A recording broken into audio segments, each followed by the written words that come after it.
قصص أطفال قبل النوم. قصة أجازة صيف، تأليف وصوت إيمي مصطفى.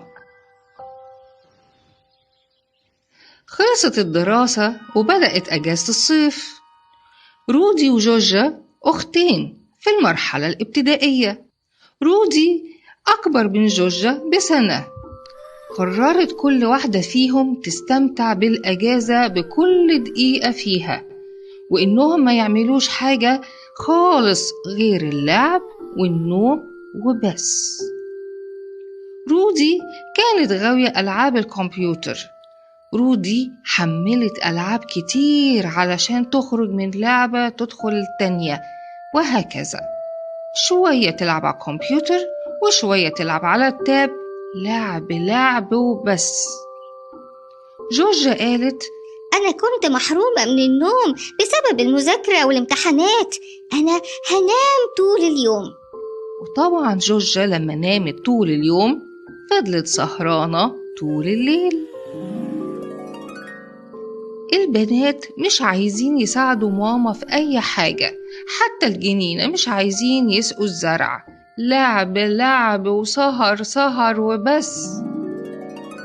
عدى كام يوم على كده. في يوم راحوا البنات لماما وهم بيعيطوا من الصداع، وشهم بقى مرهق من كتر السهر وضوء شاشة الكمبيوتر في عينيهم فترات طويلة. وقالوا لماما: ماما، احنا تعبانين قوي وعندنا صداع فظيع مش بيخف.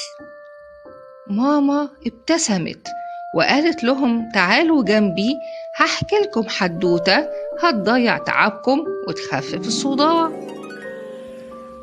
كان يا مكان، كان في 3 سمكات عايشين في البحر مبسوطين وفي أمان مع مامتهم. في يوم السمكات الصغيرة حبت تستكشف الأماكن اللي حواليهم فيها إيه مختلف. السمكات ال3 طلعوا على سطح البحر، بصوا لقوا طيور كتير بترفرف وبتقرب من سطح البحر. قبل ما يفهموا إيه اللي بيحصل، هوب، طائر كبير أخد سمكة من ال3 في منقاره وأكلها وطار. اتفزعت السمكتين وهربوا ال2 لقاع البحر، مطمنين إنه مفيش طيور جوه المية. وهما بيتفرجوا على قاع البحر جت سمكة كبيرة أكلت سمكة من ال2.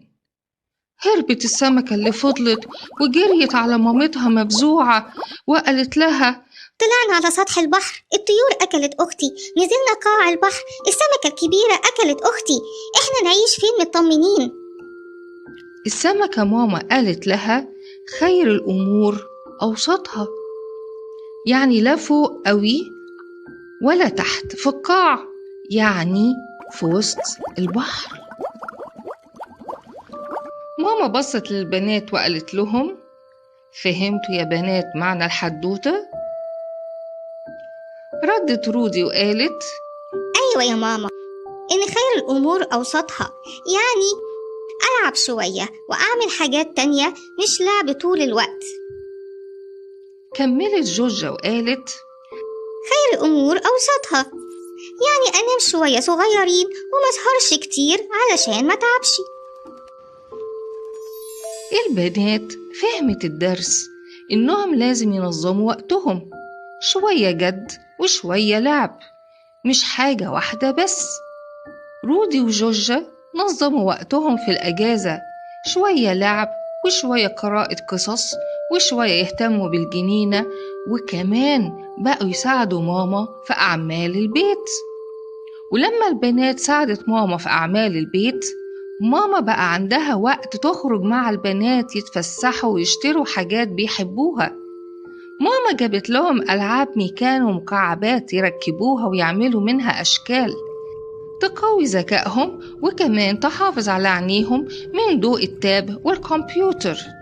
بكده الأجازة بقت سعيدة بدون إسراف في اللعب أو النوم. شوية من كل حاجة، علشان إيه؟ خير الأمور أوسطها. ولغاية هنا الحدوتة خلصت، حلوة مش ملتوتة، وتصبحوا على خير يا حلوين.